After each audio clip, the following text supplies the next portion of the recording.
Mm-hmm. Oh, perfect. Okay, sounds good. Um, yeah, like, do you want me just to give the run, like run through it? Like, we've got a live Sure, audience. sure. Sounds good.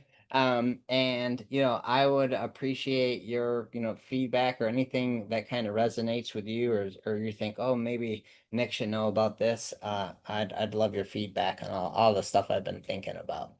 All right. So here we go.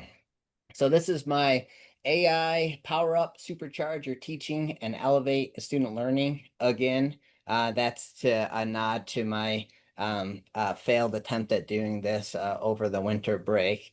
And just to kind of introduce myself for those who are watching this asynchronously, I'm Nick Sard. I'm an associate professor of Great Lakes biology in the biosci department here on the SUNY Oswego campus. I've been here since 2018. My background in terms of teaching, I've taught genetics, ecology, Great Lakes environmental issues, a capstone course. More recently, I've been doing a bunch of independent study classes that rely heavily on AI to supplement the student interactions. These are independent studies that where I'm working on complex research projects with these students, and I just set up these are on Zoom and I'm recording them, so I get the transcript or I get the transcript on my phone's recorder, and then I use that to help create personalized lesson plans for the students as a way for them to engage with the topics that we're talking about in our one-on-one meetings. So like it might be coding exercises, or if the thing that we're doing is really complex, it might be like having them reflect on what we did and on in our next meeting describe why we did it and how we did it. Or it might be, here's a block of code, how does this work, tell me about it, type of thing. And it's been great for those types of projects because yeah, and then I've also used it for public outreach using social media. So creating catchy Instagram reels using Canva and its AI software, or images again using Canva and its AI software, or creating social media like text. So things to try to catch people's attention when I'm giving talks. So like I I think AI is here to stay, and I think that it offers us as academics a great opportunity to kind of supercharge what we do as professionals. So, if there's one thing that I've heard from many of my colleagues in education, it's that we need more time. We're often stretched for time. We're very busy. We need time to prepare for engaging lessons, time to give personalized feedback to students, time to focus on research topics that we're passionate about, time to just generally innovate on things that we're doing as part of our jobs. And I think AI offers us a way to reclaim some of that precious time by acting as a powerful assistant to speed up and improve various tasks. So, like, how many times have you been overwhelmed and thought, "Oh, I wish I had an assistant to help me"? More recently, I've gotten a couple grants that have made me really busy, and early on, I just thought, "Oh, I just wish I had an assistant to do some of these kind of low level tasks or speed them up for me." And I realized that I do. It's right at my fingertips. It's AI. I use and it costs me about $20 a month.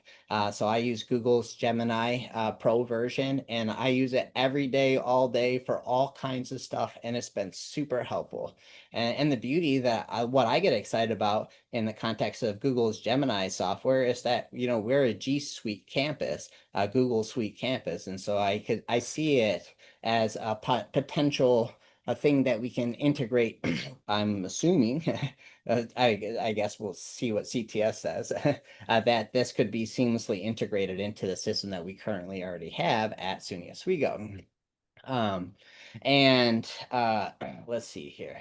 So what does that assistant actually do? Well, I'm going to walk you through a few practical examples of how I use Google Gemini on a day-to-day basis as a professor, to save time and enhance my role as a professor on this campus. And the goal really of this session is to explore practical ways AI tools have been integrated into biology related teaching and research, but I think these are generally applicable to any uh, uh, um, uh, subject matter. And I'm going to share my personal experiences along the way in terms of successes, challenges, lessons learned, and so forth. All right, so this talk's kind of structured in three sections. One is part one here is, let's see, can I advance my slides? Yes, I can.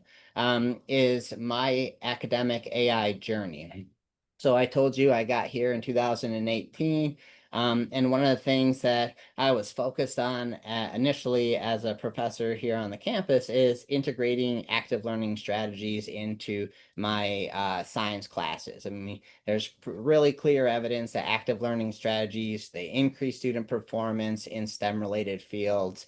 This is just a screenshot of a PNAS a review article, a meta-analysis evaluating how active learning strategies helped or hurt a STEM discipline's performance on assessments. And you can see pretty much across the board, it helped, argue, but with some exceptions here. So it's like Hedges G, it's a standard measure of standard deviation. And this one bar for computer science spans 0. So it says there's no statistical difference. But if you look at the sample size, it's 8. So I would assume if we had more, it probably would be just fine.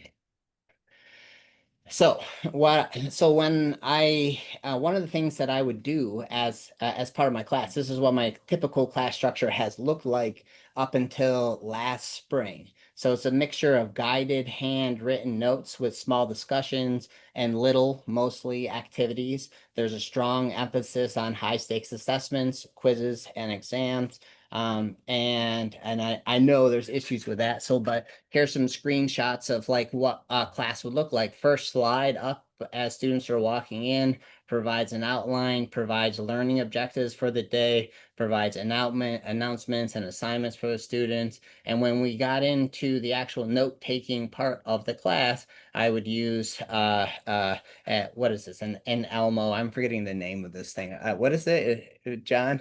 It's a way to record me handwriting notes on a piece of paper, pretty much whatever the name is. Elmo Yeah, is one of the Elmo, or companies. various other things. Dot Yeah, comers.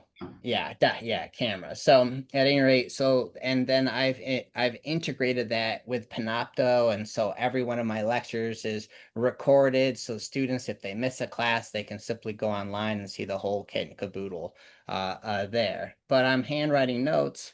And I handwrite notes. Like, why do I handwrite notes on a dot cam? Because research suggests that handwritten notes in class for students who write handwritten notes in class will perform better on assessments. And maybe it's a little bit of it's also a way for me to kind of moderate content. I feel like it's really easy for me to throw 60 or slides together and just kind of speak at students, but this is a way to keep them engaged in the lectures, and it also helps limit just how much information I'm throwing at them. So it helps me focus on what exactly do I want them to learn in this class today. And so yeah, that's why I have written handwritten notes. And that's just a paper kind of justifying that approach. And so my typical approach, quote unquote, works in that student perceptions, and I'm going to stress perceptions. I understand that student evaluations aren't a metric of how well your class is taught in terms of student learning outcomes, but how students perceive the class is generally good. It sits at the kind of upper end of the departmental average of a 22 question assessment over the time that I've been here in the department, the biosci department. And so like let's kind of take a little bit deeper dive in what I'm actually doing in these classes. So all my classes have a class map where I'm mapping things out by roughly 5-minute intervals, kind of thinking about how what I'm going to talk about when. I'm going to have some iClickers in there. I'm going to have some think pair shares for some discussions. I'm going to have some me elaborating on some topics as they're writing out some of these handwritten notes. And what that looks like on my end, let's see here, is something like this, where I have the content, like non-italicized content, is actually what I'm writing down on a piece of paper, and then I'll have italicized content for me to, like, they're prompts for me to remember to say certain things to the students, and so forth. And so, but this is where, things have kind of changed for me of late. Like, yeah, that's worked, but I've wanted more for my classes, and I'm gonna kind of transition. I'll say, like, one of the my favorite TED Talks here is Regina Dukin, from Mach 20 glider to hummingbird drone, and her talk, TED Talk, was really focused about failure and how failure is a really important part in terms of doing things, new and innovative things. And one of the things she said is, like, what would you attempt to do if you knew you could not fail? And if you really ask yourself this question, you can't help but feel a little uncomfortable. And when you start to think about that question and ask it to yourself and have that feeling, you can start to understand that a fear of failure constrains you, and that it keeps us from attempting to do great things. And that failure is something that I've been thinking about a lot lately. Joe Feldman wrote a book called Grading for Equity, and it talks about what it is, why it matters, and how it can transform classrooms and schools. It's really focused for the high school educator, I think, but I think a lot of the ideas fit very well into undergraduate education as well. And I came across this book because my wife, Katie, she's a teacher over in Fulton. And a while back, she was reading this as part of a professional development. And we got into several very interesting conversations about teaching philosophy and teaching pedagogy. And it really kind of rocked me to my core about what I was doing in the classroom. And it really got me thinking about how can I do this better? And it's about failure, right? Like, when students fail, it's an opportunity for them to learn. Like, and I'll give an example. Like, during my PhD, I got into mountain biking, and there's my dog Luna, who recently passed away. But we would go mountain biking in the middle of the day, and that was great. But I had a mountain bike before. Of course, I knew how to ride a bike, but mountain biking is its own beast. And the number of times I went over my handlebars in mountain biking was crazy, But those were moments of failure for me. And they were my first attempt in learning how to mountain bike. And through those failures, I learned how to mountain bike over time. And that's how we learn. Like, when I really think about things that I've truly mastered in life, say, like, I'm a proficient coder in R, that came with a ton of failure. But that failure came at a relatively low cost. That I didn't. Hi, Paul. Uh, uh, I didn't have a major negative consequence for that. That failure was there. I learned. I said, "Oh, that didn't work," and then I continued on. I'm trying to master whatever it was I was trying to master. Or said another way, people often hear, "If at first you don't succeed, try again." And that's what I think we should really be focusing on for these students, is to get them to fail, but that failure comes at little to no cost to them, for most of the things that we're doing in class. Of course, our job as educators is to evaluate their understanding of whatever things we're teaching them in the classroom, and at some point the rubber has to meet the road in terms of an evaluation, but we need to offer them more opportunities. I talked about how I did an emphasis I emphasize high stakes assessments. Like, I want to give students exam weeks where they can take an exam over multiple times during a week. And the challenge for me is to create authentic, original, different assessments for the students on the same content, and do that in a timely manner such that they can take that assessment and quickly get feedback on it. And I think AI is a great tool. It can be a great tool to do that type of thing as a professor. And I'll get into that in a little bit. But so all this kind of came to a head when I had to teach a new prep last spring. I was teaching this fisheries course. I had never taught it before. And I decided, you know what? I am going to do this completely different. I'm going to teach this in a new way that doesn't rely on my old kind of standard operating procedure for a class. And at the beginning of that class, I asked, well, how many hours do you study for an exam to students? I asked them, how much do you really remember from your classes last semester or last year? And we all know the answers to these. There's cramming for exams, so not that many hours. It's in one year, out the other. They don't really remember a whole lot from last year or last semester or even last year. And one of my favorite questions to ask people after they've graduated, not here at SUNY Oswego per se, but like my friends and colleagues around campus, I'll say, what do you really remember from your undergraduate degree, right? And I think most people come up with some type of experience, some independent study, some internship, some research project that really inspired them and really got them going on the track that they kind of followed post undergraduate degree. And that's really what I want to do. I want more of that in my classes, and I want less of the kind of low stakes definitions, basic understanding of things. I really want them to be project based. I want them to be kind of these messy subjects that are difficult to approach. But I think the difficulty, the activation energy for those types of projects is greatly reduced if you have an AI assistant walking along with the students and you as a professor.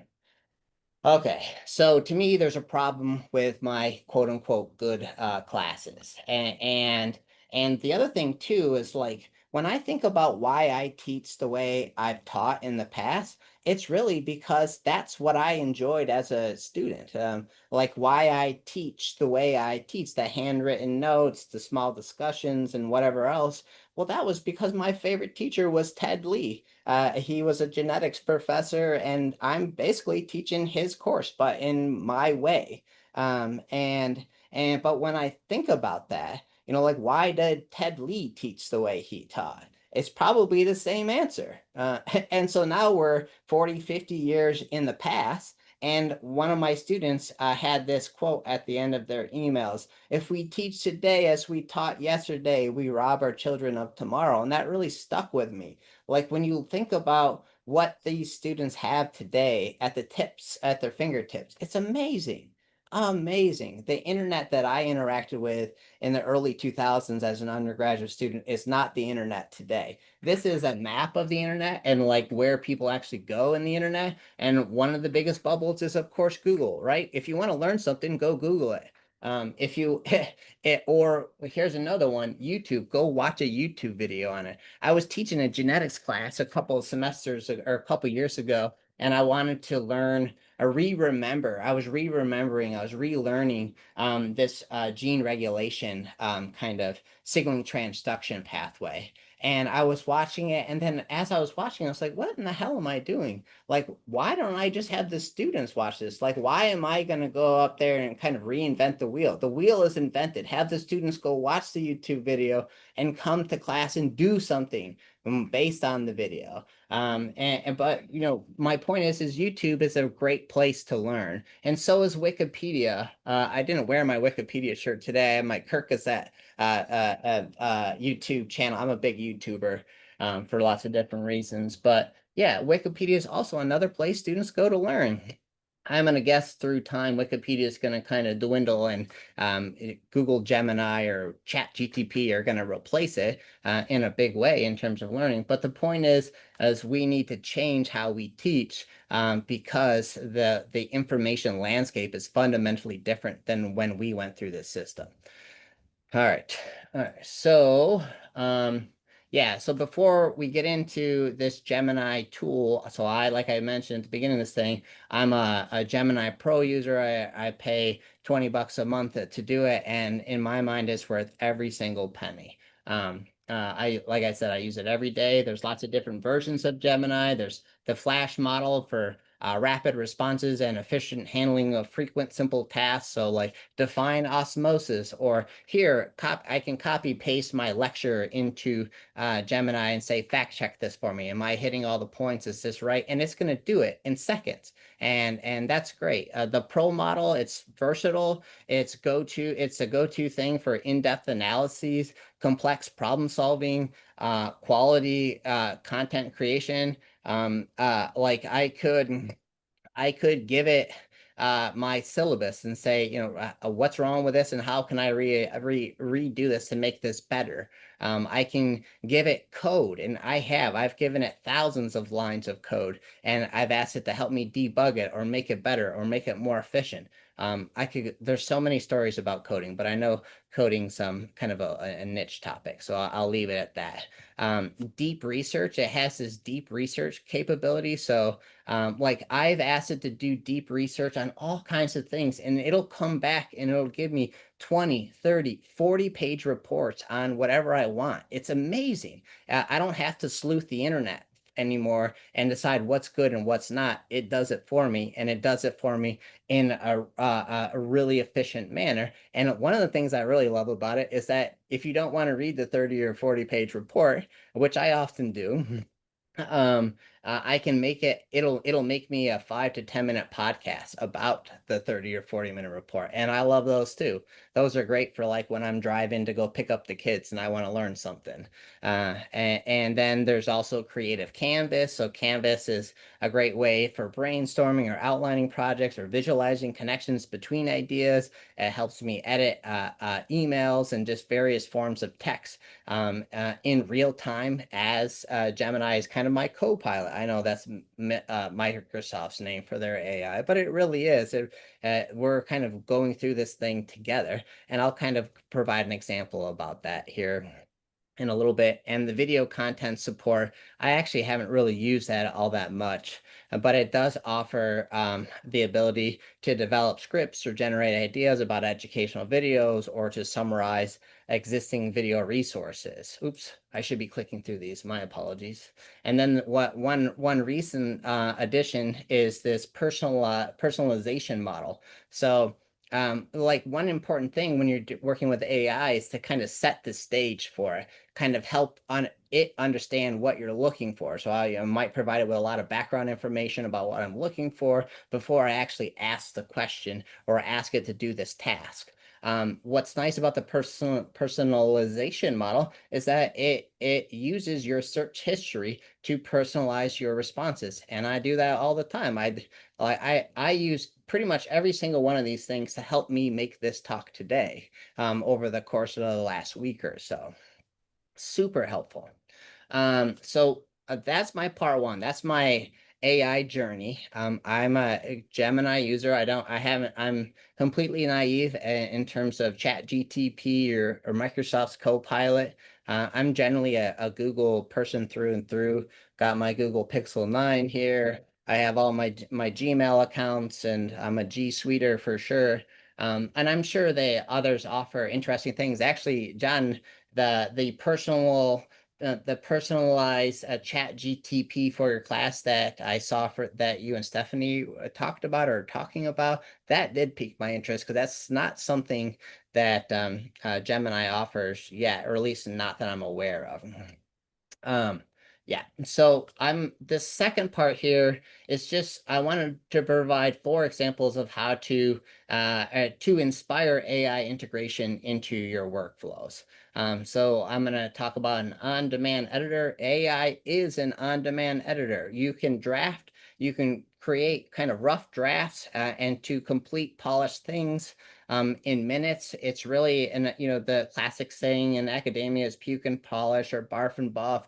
And this is AI helps you do that, and it helps you do it really quickly. And I'll go into a personalized collaborator example where I had this big idea about how I wanted to completely revamp how notes were done in my classes.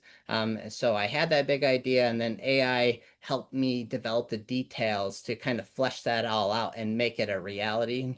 I'll talk about using it as a creative catalyst. So again, kind of having a rough thought to a polished solution. And then last but not least, how to level up your research using AI. So the first one, from draft to done. So a case study. So I work with the St. Regis Mohawk tribe on furthering their native fish restoration goals. And I got this last Friday. I got this complex technical mail from St. Regis Mohawk tribe from Tiernan, the guy I talked to a lot over there. And the core issue was that he wanted to assess the feasibility of using existing environmental DNA samples that we had for pathogen and microbial source tracking. Okay, great. Well, I got that on Friday at like 3 o'clock. I was busy. I couldn't respond to it. It was a holiday weekend. And then Tuesday, I had long story short, this kind of professional obligation that took my attention. So here we are, like, whatever it is, 5 days later, and I hadn't responded. And I was kind of struggling mentally how best to respond to this email because of some of the technical issues with it. And so what did I do? I copy and pasted that email into Gemini. Oh wait, let's see here. So yeah, I'm jumping ahead. So he had concerns over upstream pollutants, nutrient pathogen impacts, and noted that this is a long standing priority for the water resources program for the St. Regis Mohawk tribe. So what I needed to do was provide a technically sound, collaborative, and thoughtful reply. And that's what I was struggling with. I was having writer's block, and I wasn't really sure exactly what to say because of some of the technical details that we can skate over. But to help me get through that initial writer's block, what did I do? I copy and pasted that email into Gemini, and I said, I need help.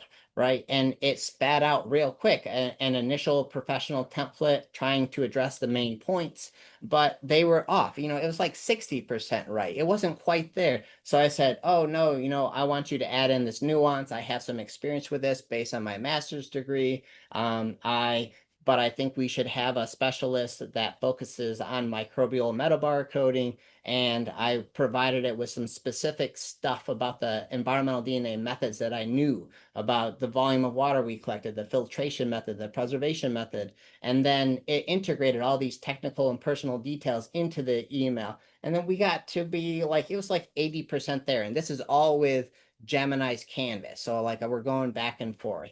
And so generally it helped refine the technical accuracy of the draft. And then we went back and forth again. I said, I don't think this really accurately integrates Tiernan's specific concerns, and I want them to be more explicitly addressed. And it did that, and that was great. And we did some final kind of refining tone and rephrasing on a third revision.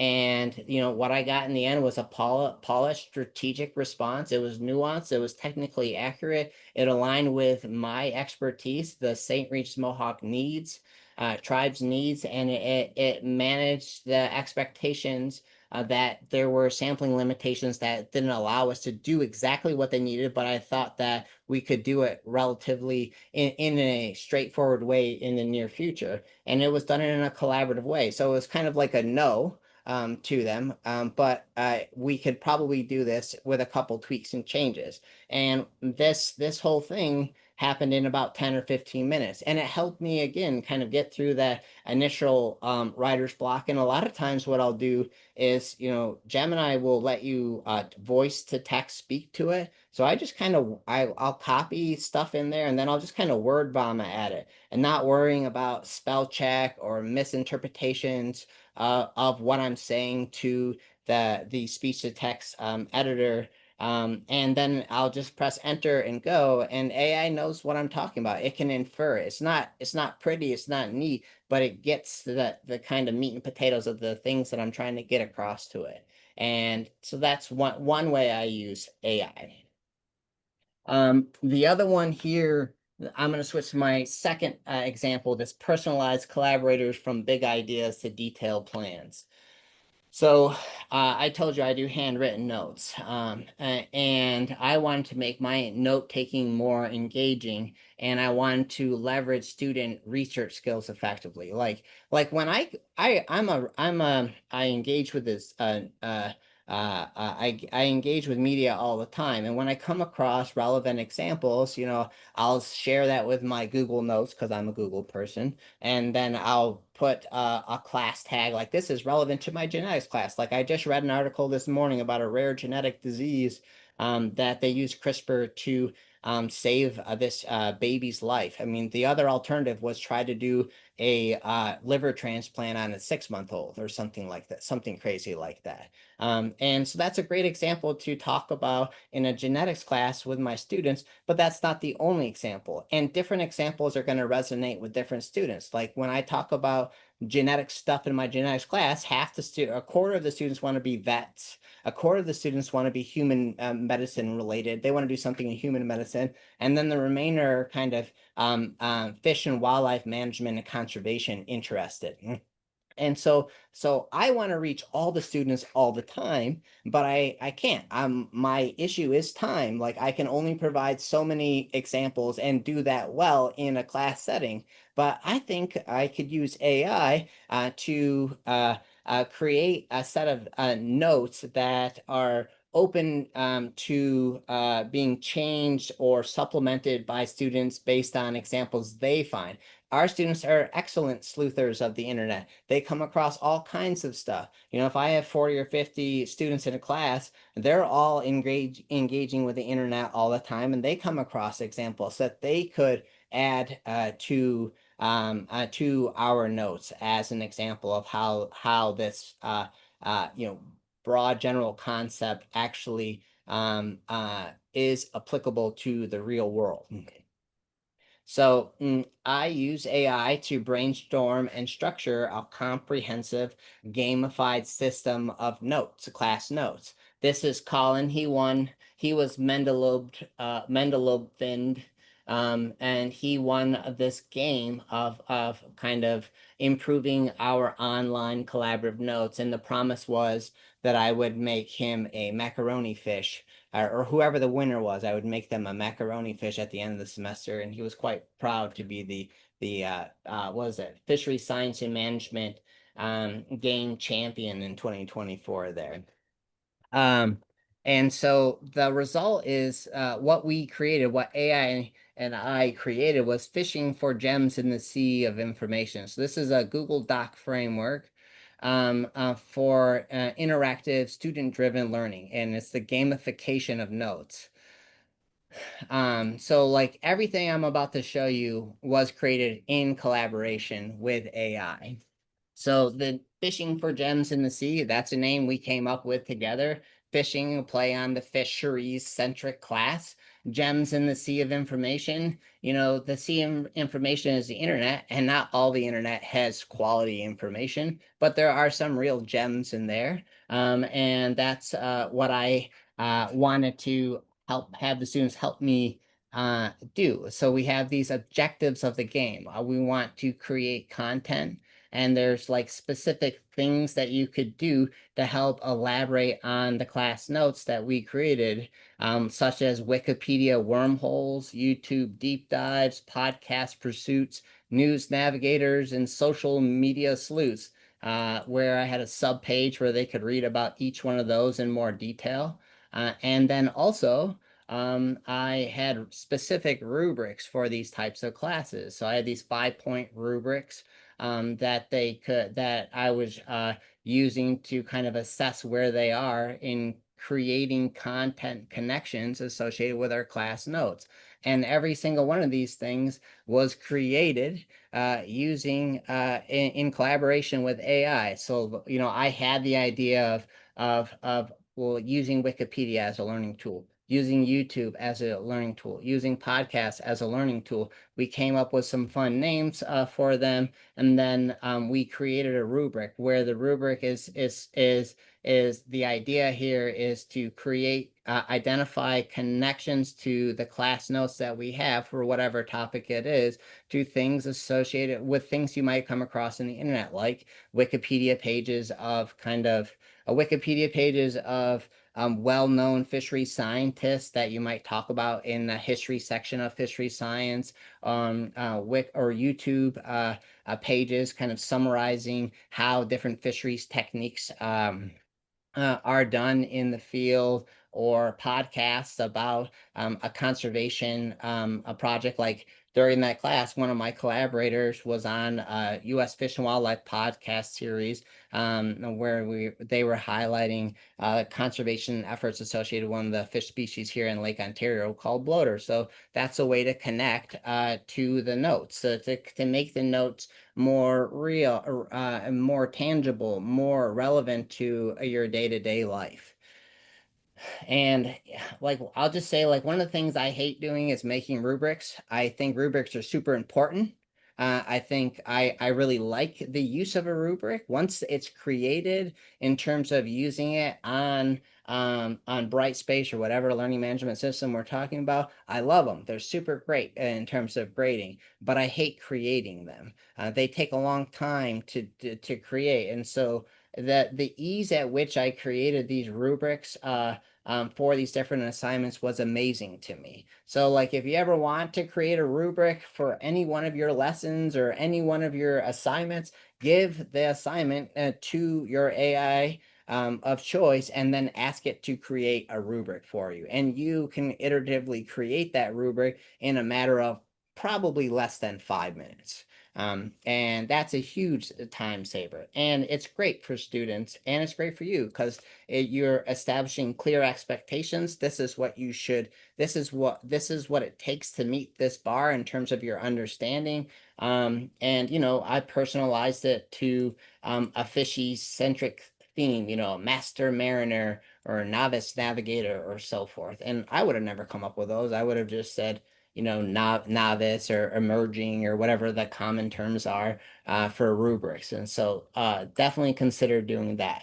And there's all kinds of, so every one of these things has rubrics, but just to go back to the fishing for the gems, that was content creation. The same idea for case studies. So you could do a case study on the use of hatcheries to conserve some threatened or endangered fish species. And again, there were rubrics associated with that. There were knowledge testers. So one thing that I really love AI for is, once you have your set of notes, you just give your set of notes to AI and say, make me 40 Kahoot questions, make me 40 Quizlet, flashcards. Students love Quizlet. And they love Kahoot. And it's a great way. I want them to study for the test, and I want to lower the barrier to studying for them, or whatever the assignment or whatever the assessment is. And I love the idea of having providing Kahoot or Quizlet style resources to the students. This is again the gamification of studying. And the other kind of thing about this is that when the students fail, there is little to no penalty for failure, right? It's instant feedback, and this is how they learn. This is how you learn. You do this through iteration, in terms of reviewing whatever content you're talking about.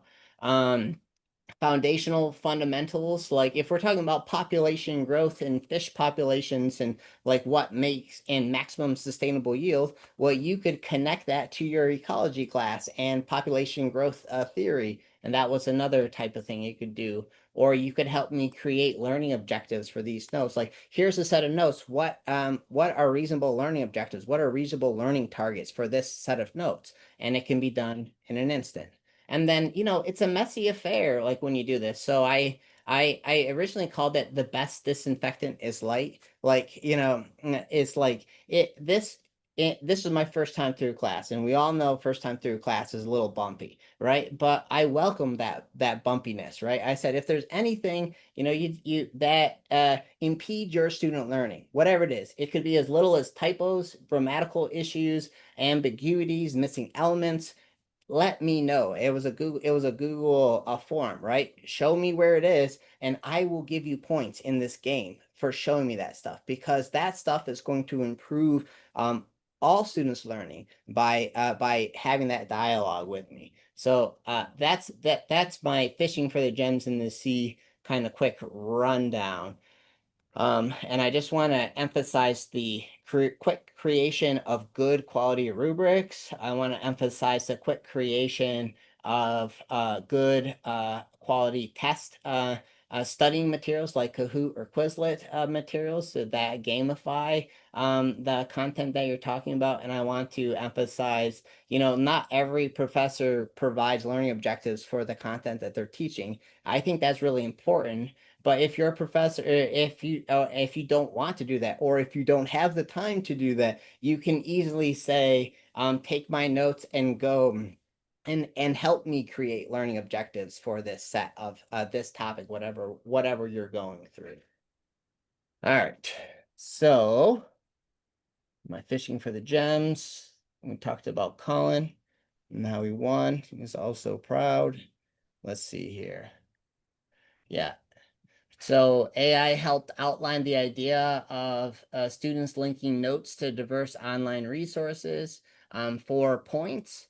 That the sticking point for me is I wanted the students to be intrinsically interested in this, like the driver being, you go out there and do this, and whoever is really interested in fishery science will come out on top. But there were some students like my salmon cannon down here or my pale alewife that barely did anything, right?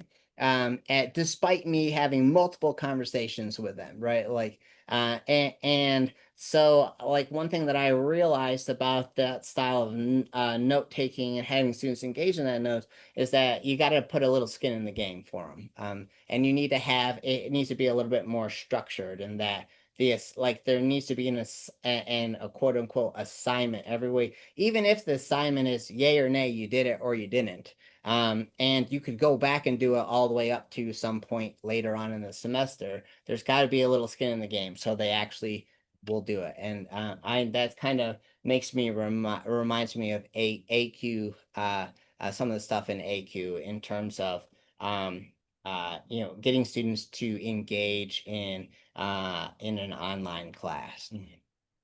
Um, yeah, so I talked about that. I talked about the case studies. I talked about the knowledge testers.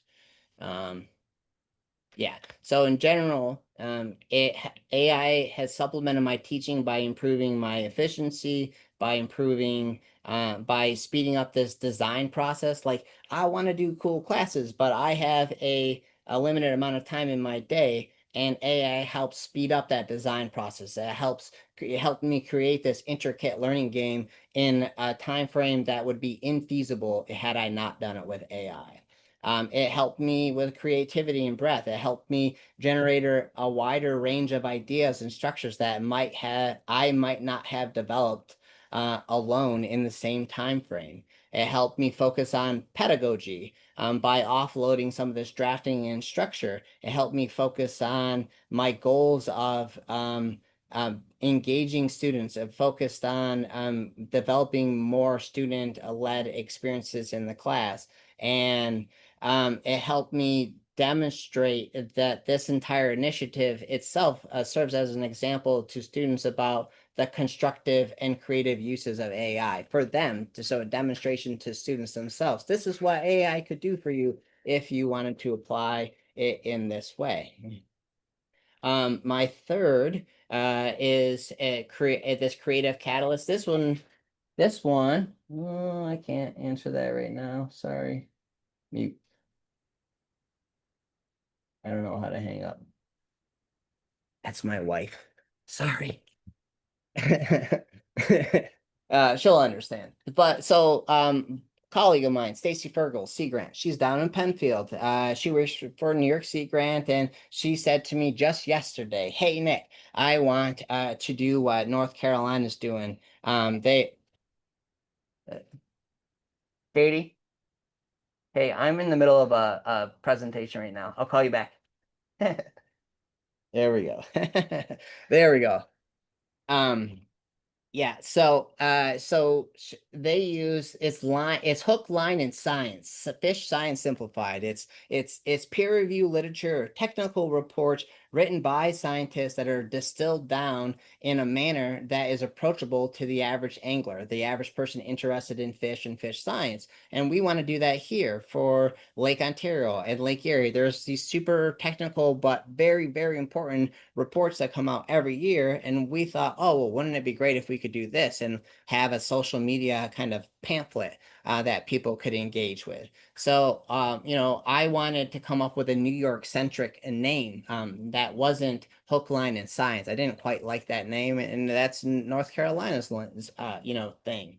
So I went to AI. I told it the broad kind of, I scoped it and said, this is what we're doing, this is what we're looking for, and it helped me map out. It gave me like 50 different examples through iteration, and that was great because it was a dynamic sounding board that helped me evolve my ideas. So like, I was like, I like this part and I like that part of this one, and let's mash these up, and these are close but not quite right. Let's refine this some more. And at the end, we came up with a couple that I kind of like, at least, like New York Fin sites or Real Science, Real Simple. Like, I have a handle on Instagram, Fisher of Jeans, and that handle took me like 2 years to come up with. Yeah, and so this is a demonstration of like how not creative I am and how much more creative I can be with an AI assistant. Right. And then the last one, I know we're running low on time, but I'll just say, I'll go through this real quick. From concept to implementation, I have been working on this idea. So I'm a molecular ecologist. I study eco-evolutionary interactions in fish via reconstructed pedigrees. So I'm thinking about fitness or population growth. And I have this challenge of inferring relationships between individuals from imperfect genetic data. And this is, exacerbated by highly fecund species with complex life cycles. I could be dealing with a species that has millions to tens of millions of offspring produced every single year. And how do I sample these offspring in a way that provides us with meaningful information about the population? And the one thing that I've been doing lately has been modeling these so-called breeding matrices. Breeding matrices are just a matrix of zeros and ones. Rows are dads, columns are moms. The colors there indicate mate pairs that actually mated. And in short, I've been iteratively trying to make this breeding matrix better and better since 2017. And I'm up until last November, I was on version 4. I had 1,000 lines of code. I wasn't very, but I was still not very happy with the function and functions that I had created. So over my paternity leave, I thought, oh, what could I do? I could work with AI to help make this R package that I created better. And so I started a conversation about November. It's been ongoing for like 8 months now. If you equate that to PDF pages of conversation, it's like 200 PDF pages of conversation between AI and myself back and forth on this complex research topic. But the goal is to go from this conceptual model of a breeding matrix to a tailored implementation of a breeding matrix that represents biology. And so, a long story short, we've iterated through and we came up with this model that was kind of okay, but the challenge was it still struggled to balance the things that I thought were important.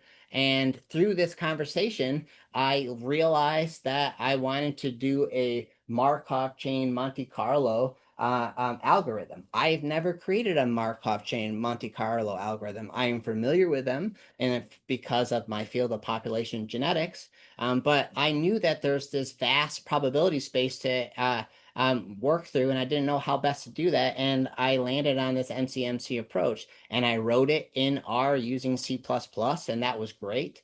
And it works pretty much. It works and it works well. And I'm certainly going to be publishing on it in the near future, in short. So yeah, and I'm pretty much out of time. I'll just say that I really think AI is here to stay. That there's some apprehension maybe about using AI from some people, but I just don't see it going away. And I think the sooner you kind of jump on the bandwagon and learn how to use it, we're all learning how to use it together. The students, us, everybody. And the sooner you do that as a professor, the more beneficial it will be to you and to your students. And yeah, so maybe I'll just kind of leave it at that for now because we're out of time. Great. All right. I really like the way you were using it to create, have students connect to different scenarios tied to their own interests. That's one of the Yeah. things we've been advocating in a lot of workshops, and it sounds like a great way of doing it. You're doing some really good things there, and I wish we had more people who were attending. One thing though, I did want to note is when you mentioned the handwriting study, that study has been a little bit controversial It because has. it Yeah. wasn't done, if I remember correctly, that one wasn't Right. done as a randomized controlled experiment. It was based Yeah. on what students were choosing to do. There were a couple of economists who went back and did a randomized controlled experiment. Well, not randomized controlled, but what they did is they had half the class use laptops for half the semester and the other half Yeah. take Oh, notes, and nice. then they Flip them. flipped it. And what Yeah. they found was that there was no statistically significant difference Difference. Yeah. when everyone both Yeah. used laptops and didn't. What Right. happened though is they found that they did ask people whether they regularly had their laptop opens or their smartphones open, Mm. or whether they only took notes on paper. And what happened is the students who chose to take notes on by hand tended to be better students in general. They did better Right. when they took notes on the computer or on a laptop, and when they took notes by hand. The students who generally prefer Oh, to keep their interesting. Yeah. laptops Mm. on. So it was to a Yeah. large extent a sample selectivity issue. Oh yeah. Yeah. I hesitated when I was talking about that because like I understand that's confirmation bias by me to use that study. I like whenever I think about that study and I'm talking about it, I recognize it's confirmation bias, but that's why I put it up there because again, like why do I really teach the way I teach? It's because that's how I was taught and that's how I like to teach. But I don't want to say that to students. But one other So, point with Title II going into effect, when you share notes now, sharing handwriting notes aren't going to work that well. However, one of the things yes, I did in a workshop yesterday was I displayed a little custom GPT that will right, take images and convert them into alt text. And it worked right. pretty well actually in recognizing handwritten diagrams with Hmm. handwritten numbers and things. It was a Yeah. little bit off, but at least it might give a starting point. So um, That's where I really have liked it is the handwritten like figures, like talking about optimal foraging theory with students, right? Like, drawing the graph and drawing the lines and kind of layering in more and more details and making this complex figure and helping them work their way through thinking about it is super important and helpful. But yeah, and then like we were talking about earlier, it's the AI transcript, right? Like you can take a recording of the class and transcribe that and make that your set of class notes. And then yeah, and then yeah, you're right. Like I do image stuff all the time with AI. Like I'll just screenshot something and say, extract this from here. Actually, one of the ones that I really like I had this old crappy photo of some graph that was super important. I really wanted to have it in my whatever, but it was pixelated and whatever. So I screenshot it, I sent it to Gemini, and then I said, extract the data out of this figure, write me an R script, and make a nice figure with it. And it did it. It was like, it was less than 2 minutes and it was done. And it was beautiful, right? Or like one of the things we do in genetics, we have a lot of pairwise whatever stats. And so you'll do it in like a half diagram. You'll report those statistics in like a lower triangle of a rectangle type of thing, which is fine. That's how everybody's been interpreting. But lately, people will do that and they'll make it kind of like a heat map. So different colors, brighter colors for higher numbers. And then you can really see the patterns in the data, and do that all the time. When someone doesn't make it a heat map, just screenshot it, do this in R, 2 minutes later, I got exactly what I want. All right, I know we're out of time. Yeah, good stuff. I wish we had more time, but we do have to exit so we can get the video Yep, rendered and the transcript generated. And of I'll course. be back in about a minute or so. Right. Sounds great. Thanks. Take care. Thank you. That was really good.